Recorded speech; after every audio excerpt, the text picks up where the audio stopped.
to kind of, I don't know, I guess just I really wanted to play around with what exactly it was that connected people. Was it, the relatability of it from, surface level of us, where they live, what their job is, or is it something deeper? Is it, can we still relate to somebody who all we know about them really is just what they leave in the format of a voicemail to the person that they're closest to, The goal is to capture the emotions in such a way that portrays on screen, through sound, one for one, right? Whatever Jonathan feels in Sunrise, we want the viewer to experience.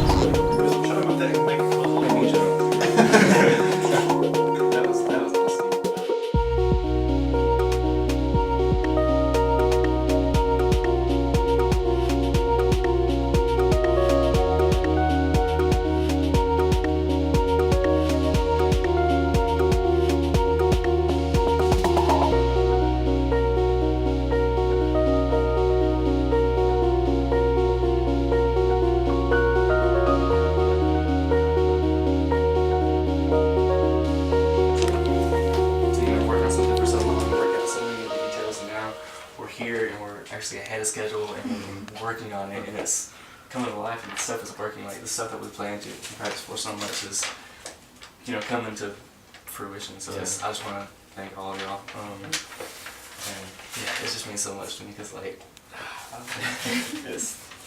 you're only seeing something come to life that you wrote, so yeah, that's the first time for me. But. Yeah, I just want to thank y'all so much. Just whenever you're ready, and just wake up whenever you want. So, actually, this is gonna be like, obviously I'm waking up from a nightmare. Right.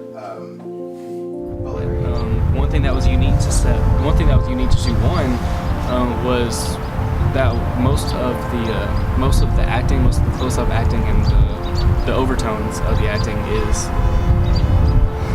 was in Shoot One, and that was also the only time that we used artificial lighting and lighting design, which is a blessing and a curse. It was a curse in that we had to bring more gear, but it was a blessing in that we had a little bit more control, which is something that we won't have in future shoots. But at the same time, I can't wait to see what kind of craziness we can do. When you're telling a story, and especially with Sunrise, it's such a personal story about someone's experiences and just raw emotions. It's that you could call them imperfections, I guess, but the gimbal kind of makes those imperfections so round and perfect. It tells the story in a less cookie cutter way. It makes it feel more like a living and breathing project, and the shot being living and breathing itself. Well, I've been planning Sunrise for about 7 months now. I first wrote it in August, and I finalized the screenplay of it in late October. From that moment forward, I was planning and working on pre-production, working on what I wanted it to look like, what I wanted it to feel like, what I wanted everything to look and feel like and sound like. It's really, truly been a labor of love, and it's not one of those things that it's not just an idea that I had. It was just one of those things where as soon as I had found Sunrise, I just have been putting every bit of creative time that I have available to me in order to make it work. And I think that's something that I really hope comes through. The next day, man, is Scotch tape, specifically for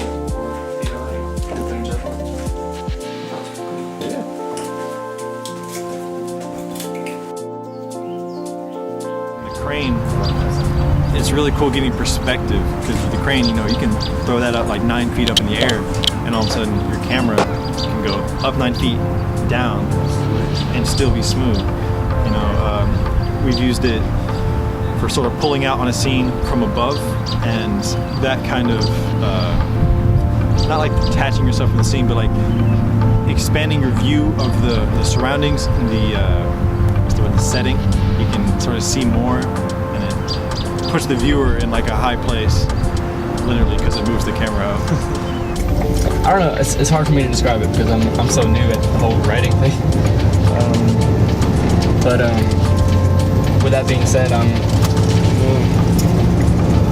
just really excited to kind of share what I created based off of, my own personal, what I was going through at the time in my life, as well as, the way I took the creative, the way the kind of angle I came to this creatively.